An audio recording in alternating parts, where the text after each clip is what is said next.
দেখো বন্ধুরা, আমরা এখন মোমবাতি তৈরি করব ঘরে বসে। তা ঘরে বসে কি করে বন্ধুরা মোমবাতি তৈরি করতে হয়, তোমরা যারা যারা যেটা জানো না এই বিষয়টা তোমরা দেখতে পারো বিষয়টা। ঠিক আছে, দেখো মোমবাতি কী করে তৈরি করতে হচ্ছে।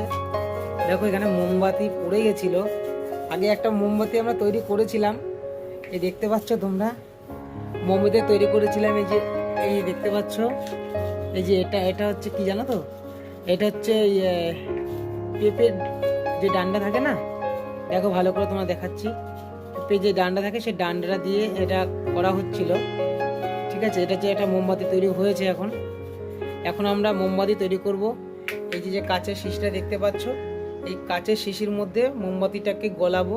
গলানোর পরে তোমাদেরকে সম্পূর্ণ ভিডিও দেখাবো তোমাদেরকে কি করে কি করতে হচ্ছে। কিছুটা ভরা হয়ে গেছে, তোমাদেরকে দেখাতে পারিনি।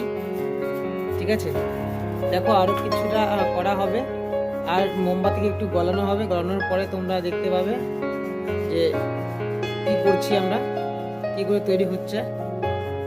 ঠিক আছে, তো চলো। তো আমরা চলে আসলাম গ্যাসের সামনে, দেখতে পাচ্ছ এই যে গ্যাস। আমরা এই মোমবাতিটাকে দেখতে পাচ্ছ, মোমবাতিটাকে দিয়েছি।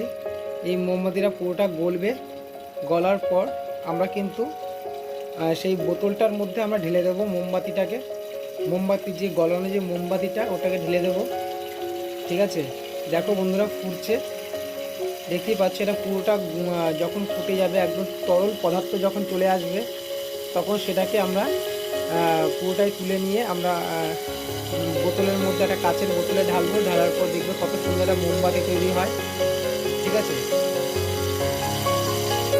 মোমবাতি কিন্তু আমাদের গলানো হয়ে গেছে, দেখতেই পাচ্ছ মোমবাতি গলানো হয়ে গেছে।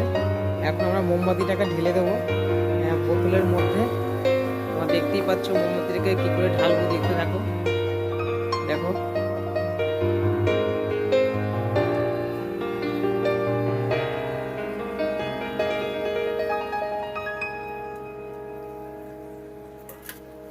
মোমবাতিকে ঢালা হয়েছে, পুরোটা এখনো ভর্তি হয়নি।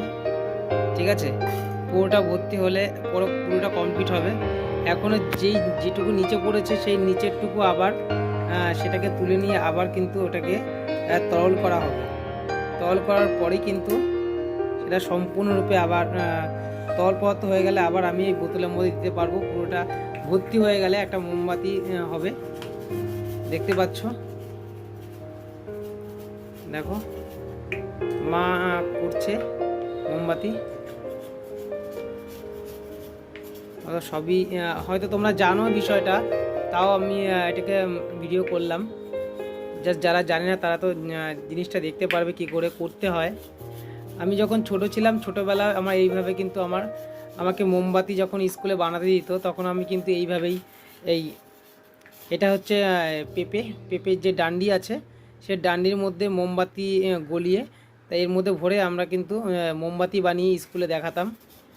ঠিক আছে, এইভাবেই আমার প্রথম ছোটোবেলায় জানা।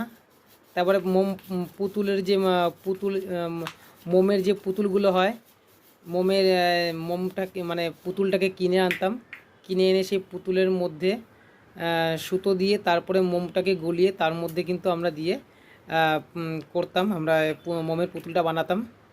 মোমের পুতুলের যে মোমবাতিটা সেটা কিন্তু স্কুলে আমাদের দেখানো হতো।